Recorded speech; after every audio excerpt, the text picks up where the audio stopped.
Hi everyone, welcome to the Confident Hypnotherapist. This week I have the fantastic Ernest McLeod here with me to chat all about being a confident hypnotherapist, stop smoking, and why it is that many hypnotherapists fear doing stop smoking clients. At least that's my belief anyway. I don't know if Ernest necessarily agrees with that or not, but I guess we're about to find out in this conversation. Hey Ernest, how you doing? I'm very well, thanks, Lawrence. Thanks for having me this morning. Thank you. And I have to say, you've recently put together the most remarkable stop smoking course. I think it had something like over 40 to 50 people come along for the first run. People. And, I have to start by saying, in Melbourne, we have the fantastic Greg Riley, fantastic hypnotherapist here, who had said quite openly that he couldn't see himself ever doing stop smoking clients. Yes. He did your course. He is now so on board with seeing stop smoking that he's writing articles, and it's just become a revelation for him. So clearly you worked wonders with this particular course. What made you decide to put together a course in stop smoking? Look, I probably thought of myself as I'm never going to do a course. I never saw myself as someone who would be able to, not technically able to, but have the knowledge that needed to be shared. And it wasn't until I was putting together a stop smoking at home, like a self-help course, and I had a mentor of mine go through my content, and he picked up on one of the techniques that I've developed and he said, "Oh, I really like that. I'm going to use that for myself." And it wasn't until that moment I sort of really understood what sort of, I guess, gem I had there. I developed this probably over the last, so I started hypnotherapy about 8 years ago, and one of the first things I got into was stop smoking. But I noticed over the first sort of 3 or 4 years that, people are struggling sometimes. And what is it that's actually, why isn't it working as well for some as it is for others? And so over time, I really developed my own process. I won't call it a protocol because it really is a combination of different techniques that I've picked up and learned over the years. Yeah. But yes, this, this comment from my mentor is what gave me a light bulb moment that actually, I do actually have something that's really valuable, And then he suggested, why not put together a course? Because my big, my big desire had been to help more people. And that also was a light bulb moment for me and really, an acceptance. I accepted that the way to help more people for me is actually to help therapists. Yeah. Help therapists help more people. And that's really become my mission. And so look, I think from idea to putting up a date for the course was maybe 2 weeks. Okay. And then it might have been another 2 weeks, from the time we released a date and announced it to actually doing the course was a very short period of time. I think from memory, it was, again, 2 weeks for me to, sort of create the outline and the framework for that course.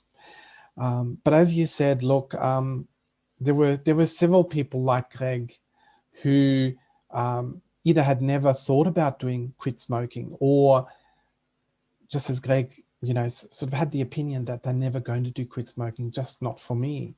And Greg did a amazing testimonial video for me the other day, and it's just amazing the turnaround that people have gotten from that. And you're quite right. It's, why are people, that question, why are people therapists who are really competent therapists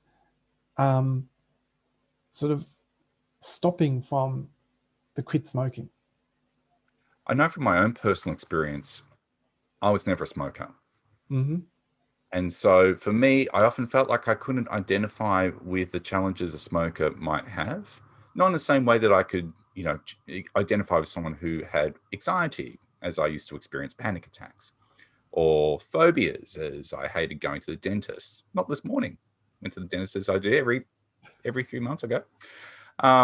So all those things that, I used to experience, I know how to deal with and I can help people. But when it came to smoking, I couldn't really get into that same mindset. And I think that's what held me back.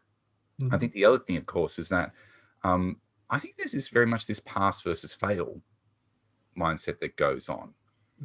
With anxiety, you can help people reduce it on a continuum from 8 down to 4 or whatever. But with smoking, I think there's often this idea that either they stop smoking or they continue smoking. Very black and white that goes on. Yes.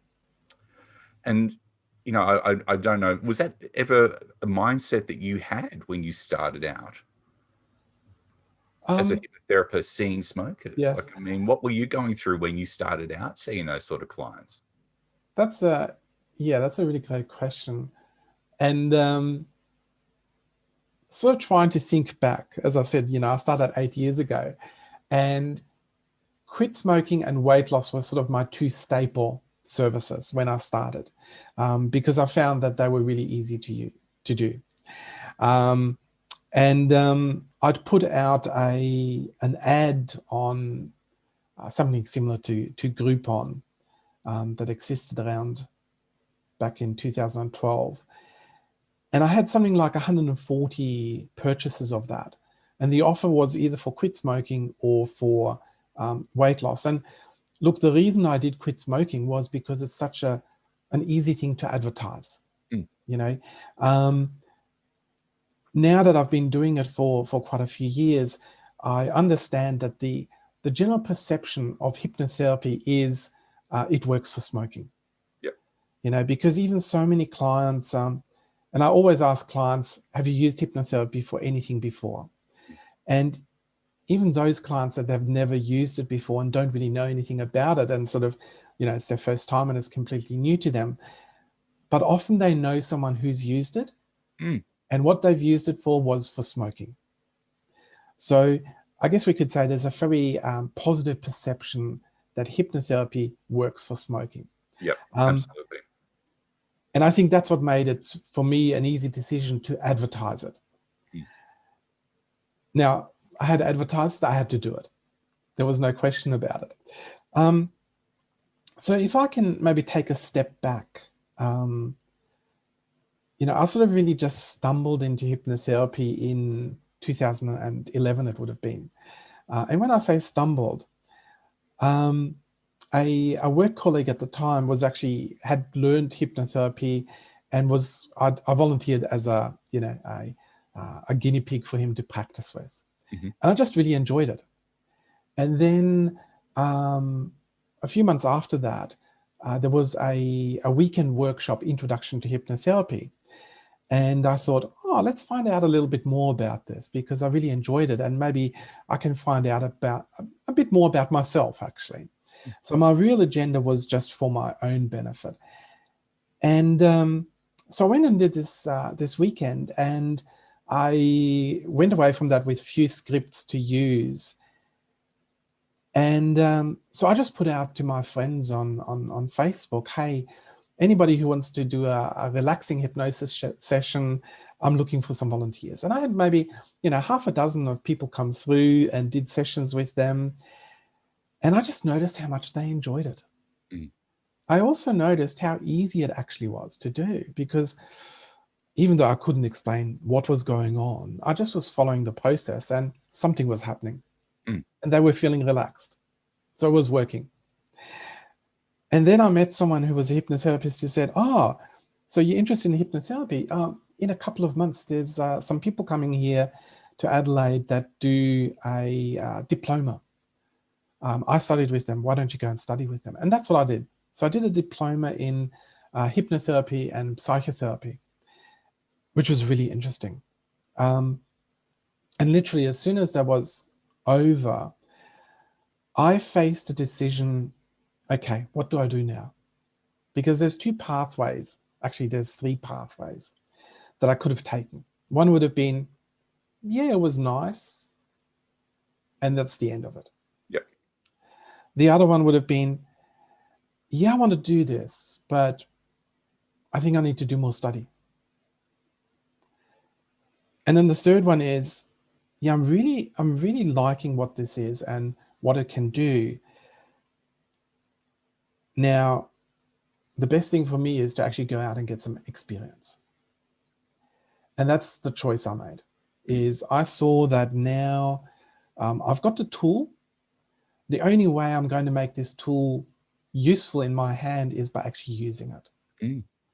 And so that's the approach I did. And that's why I went out and I think somebody else who I met at the course was telling me in a conversation about having used this platform to do offers for hypnotherapy.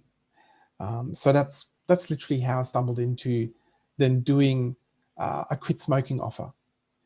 And so I was quit smoking and weight loss. And I'd say probably a good 75% of those purchases were for quit smoking. And yes, look, so I guess therefore I really didn't face that thought. I didn't give myself the opportunity to think about that. Hey, what if this doesn't work? Yeah. Okay. I approached it that I'm having fun, and the best way to make myself better at this is really just to do it, to experience it. And but you're right, quit smoking is so instant. Mm. It's we know if it's worked or not worked, because there's no grade of success. Like you mentioned, with anxiety, yes, a person's life, it can be so much better just going from, it's an 8 out of 10 negative to now it's only 4 out of 10. Whereas quit smoking, it's I'm having a smoke, even one smoke, that's still a smoker, or there's no smoking. Yeah. Although you do notice some people who will say that they've reduced their smoking. And so I think that can be seen as some form of success.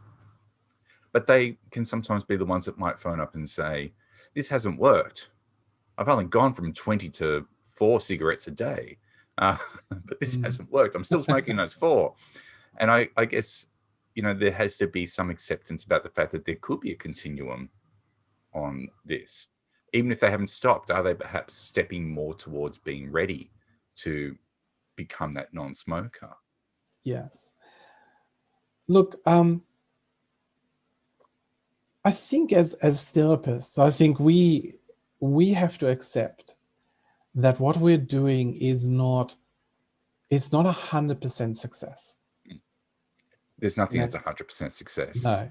Or else we'd just be doing that. So that would be the answer. We would just do that one thing if we knew that it was 100% successful all the time. So yes. So, but I think the important thing is actually to accept that and acknowledge that. And maybe that's one of the things that is, holding some people back from, getting into, be it quit smoking or something else, because they're too worried about it has to work every time. Or maybe they're worried about, what if it doesn't work? How do I deal with that? Is that reflecting bad on me? And look, thinking about, maybe I'll share some of the experiences I've had with clients where it just hasn't worked. Look, I think over the years I've developed a bit of a sense on when I'm speaking to a client in the pre-talk to work out if they're really ready to do it. Because we know that the responsibility is with the client, and the only way the client is going to take the responsibility for whatever outcome they are seeing us for is that they actually have a desire to do that. doesn't matter how big that desire is, but they need a desire to do that. It needs to be them that wants it, because then they'll take that responsibility, not, coming there because, oh, my doctor told me I need to quit, because otherwise I can't go through a life-saving operation. And, you'd ask yourself, well, you're being told by your doctor you need a life-saving operation. Why wouldn't you want to quit? So we need to accept that it's not our responsibility as a therapist. Mm-hmm. It is the client's responsibility. And I have, look, over the years, maybe a couple of handfuls of people that I've actually turned away and said, look, I don't think you're ready for this to work for you. And I think it's important to not say, I don't think you want to quit, but I'm just put it that way. I don't think this is, this is a time for you that this is going to work. Come back in a few months' time when you feel ready. But you're quite right. You do get those people that come back and say, I'm still smoking. But I'd say the majority of those that come back that say that I'm still smoking also say, I've noticed a change. I've noticed I'm smoking less. I'm not smoking as much as I used to be. Or there's only certain times when I'm smoking. And look, I guess, I'm sure you've heard of the, 20-80 rule. Yes.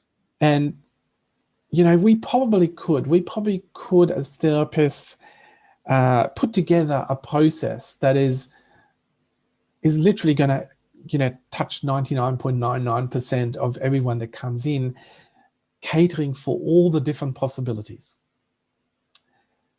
But we'd probably be spending a whole afternoon with them. Wouldn't we just? And the question is that effective? Yeah. When for 80% or more, a 90-minute session works. We can put enough into 90 minutes that is going to cover a good 80% of what people need. And then if there's something that we didn't cater for that they are facing, well, maybe we just help them with that in another session. And that's my approach. Yeah, I do 2 sessions, but I frame it up that the first session is really there for them to quit smoking. The second session is there for them if they need it.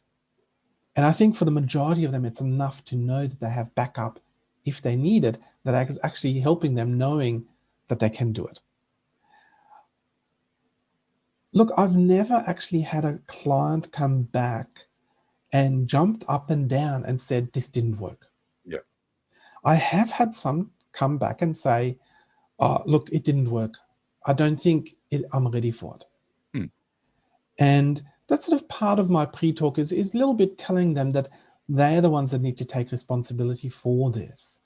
And I think that's why I've never had a client come back to, jump up and down and say, I did it wrong. They've recognized that they were the ones to take responsibility, and they're accepting that they're not ready.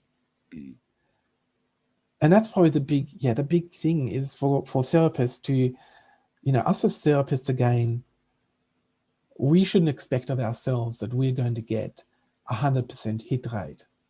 Otherwise we'd need to be, mind readers to really be able to read what, this specific client needs. And I don't think enough experience is going to get us to that point. I think that is a really important point, though, because I think that people, when they become hypnotherapists, especially if they're going to focus on stop smoking, there's that real desire to make sure that people get the value that they're paying for. And in that instance, the value is perceived as being to stop smoking. Yes. But what if they don't stop smoking? Does that mean they didn't get the value? And I guess the question there is more so, well, did they get value in other way from the session? Did they perhaps understand and have more insight about what the problem actually is for them that keeps that smoking behavior in place, even if they didn't get that outcome that they were expecting to get? And, I think that that's a great takeaway as well for people to recognize that if they're creating a space where people can comfortably and safely explore what it is that is driving this behavior, that could be of equal value. Well, not equal value, but it's still it's still great value to be able to get a better understanding there. Yes. Look, I think probably as therapists, we actually don't put enough value, generalization, of course, but we don't put enough value on what our clients are probably getting. And this is one thing that I really was in the Quit Smoking course. I did talk about quite a bit, because probably quit smoking is one of those things where you can really see the value. Yeah. When, if somebody who's overweight loses 20 kilos, how do you put value on that? Yes, their life is better. Even with anxiety going from an 8 to a 4, how do you put value on that? Life is better. Life is dramatically improved, and in a lot of cases probably improved so much more than for a smoker. But with the smokers, we can put real value on there because we know how much they're spending a week. On average now in Australia, a smoker is spending nearly $10,000 a year. Really, that much? About that, $10,000 a year. Imagine what you could do with that $10,000 in 20, 30 years of not smoking. Exactly. I know what I probably couldn't do with that $10,000 right now, and that's travel overseas. But apart from that, that'll be the normal thing I'd do with that $10,000. Yeah. And look, that's I think we should think about. We should think about the value that we're giving our clients. What is $500 or $1,000 to someone who's saving year in, year out $10,000? Absolutely. And I think start of this year, I had a client who sent a message through, smoke-free 2 years, I've saved $25,000. It's success. And I think if we focus on the success we have, and I should have thought about this when I started. And if I would work out how many dollars I've helped clients save over the past 8 years, I probably should charge a royalty or something. But structure based on how many years you stay. Yeah, exactly. So, and that's just a small part of what they're actually getting out of it. The health, the acceptance that they're getting of themselves, not just being accepted by other people. Now, because the whole social perception of smoking has turned around 180 degrees. It sort of was the thing to do. And if you weren't a smoker, it sort of nearly was, why aren't you smoking? And now it is, oh, you're smoking. It's completely changed.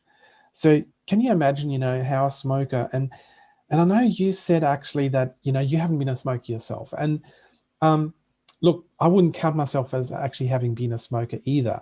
During my teenage years, there was the peer pressure of trying to smoke. And maybe for a month or two, I sort of, used to light up, but I don't think I ever really inhaled properly. So look, I never have really seen myself as a smoker as well. But I think one of the things that as therapists makes us actually therapists is that we have the ability to not just empathize, but put ourselves in our client's shoes and understand what they're going through. Because with a smoker, for example, can you imagine what it feels like to, wherever you go, you're looked at like a leper, someone who's being shunned socially. And also feel like a slave because you're being chained to these little sticks.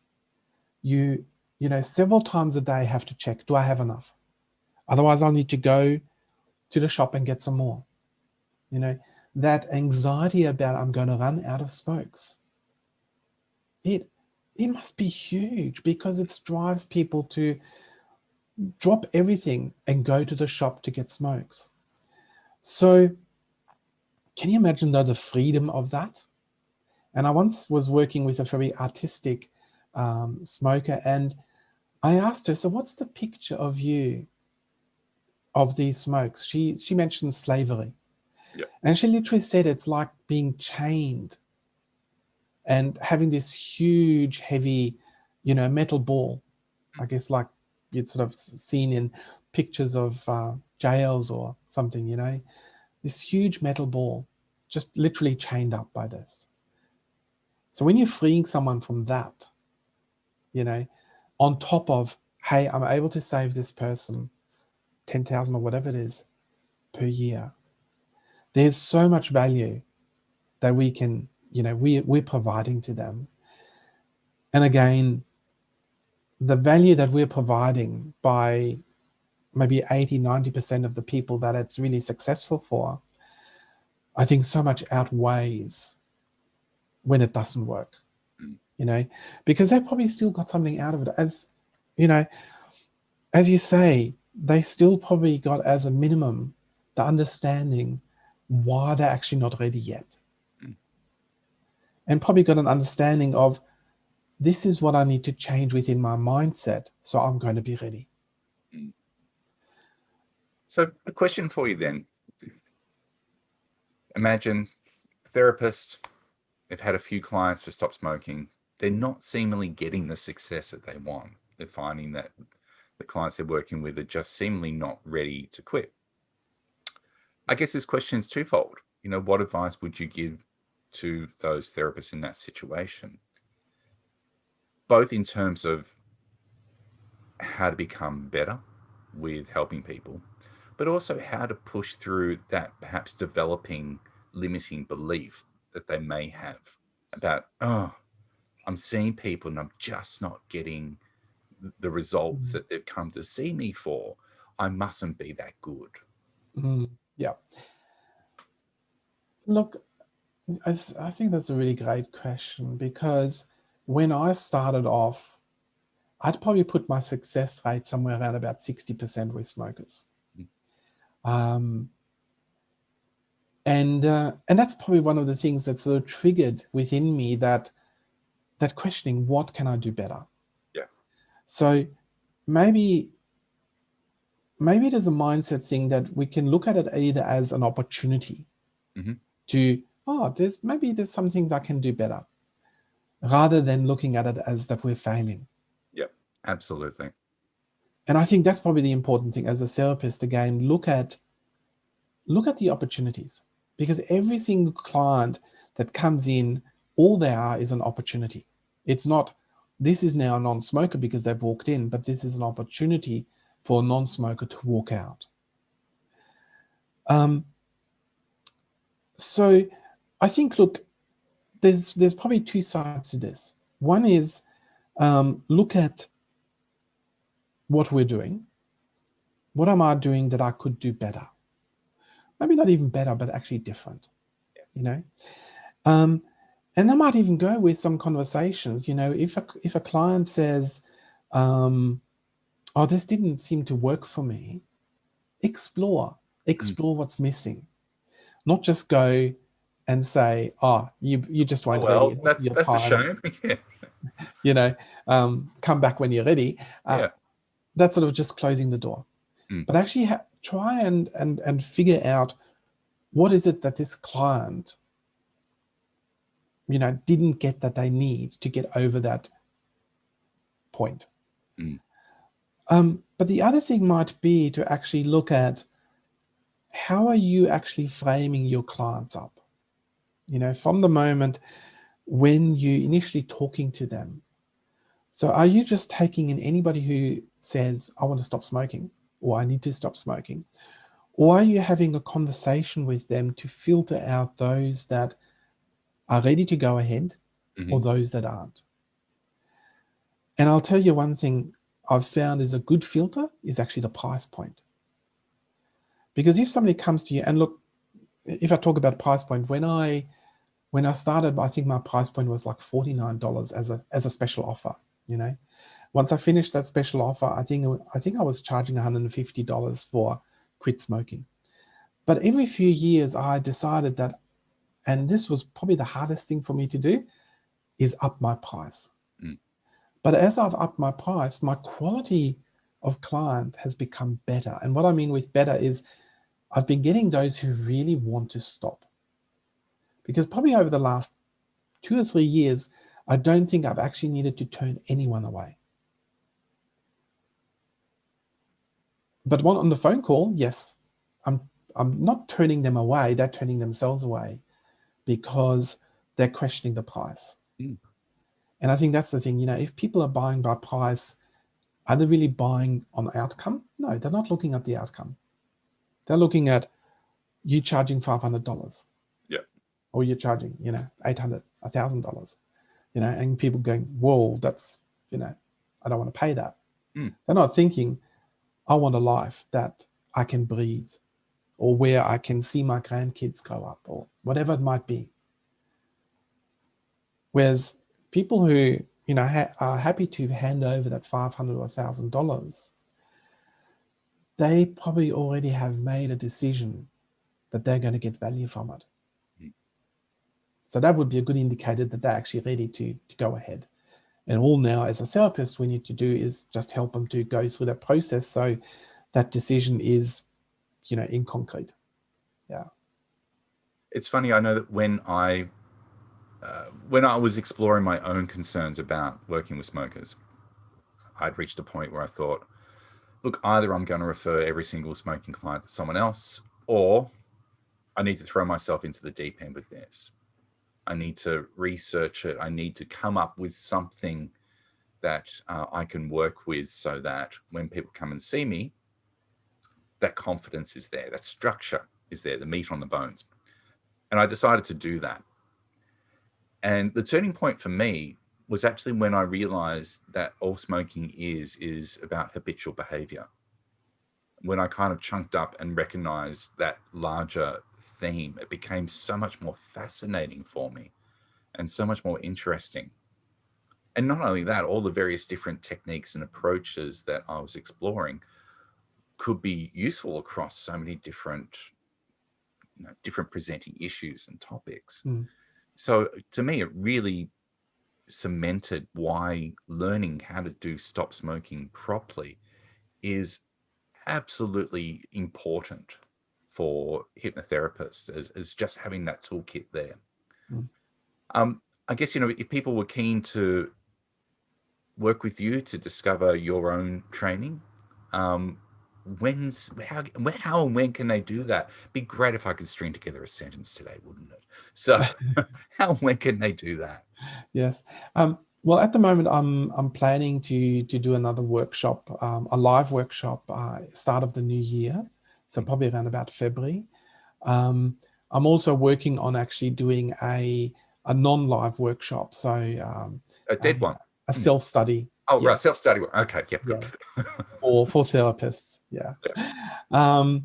So look, yes, that's probably also going to come out in the new year. Mm-hmm.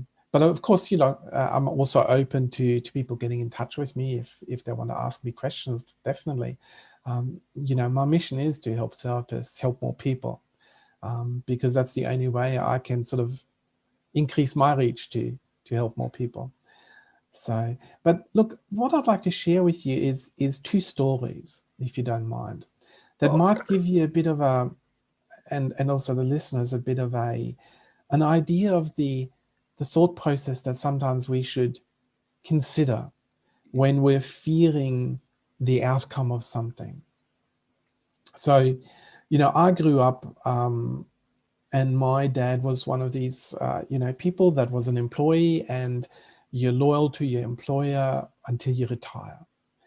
And so that's I guess, part of the mindset that I grew up under is you're an employee, you're a good employee until you retire. So I was not, I didn't grow up in sort of I guess what people would think as an entrepreneurial mindset.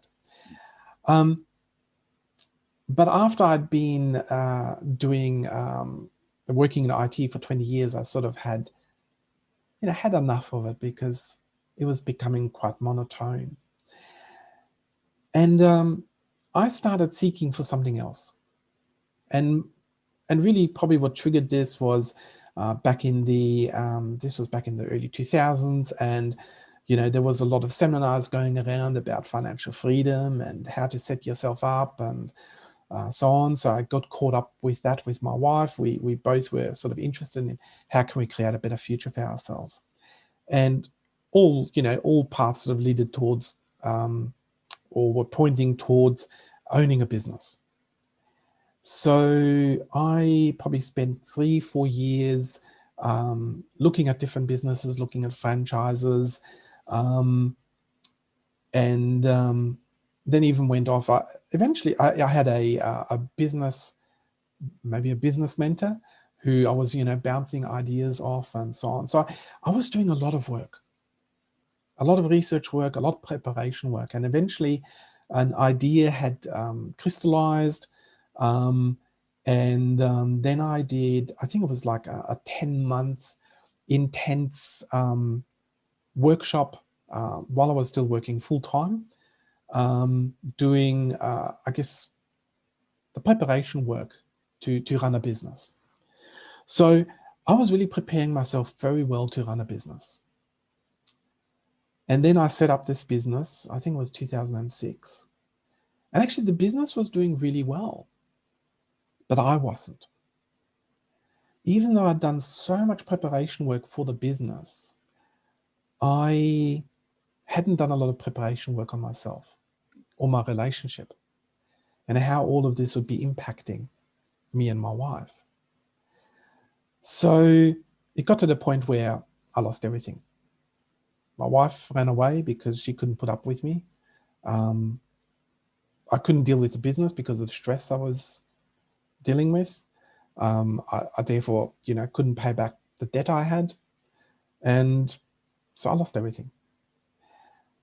And that was in spite of me doing all this preparation work, to the extent that even one of my business advisors said, well, he looked at all the work I'd done before it was the start date of this business, saying, it's amazing, all this work you've done. It's so thorough. You're going to do really well.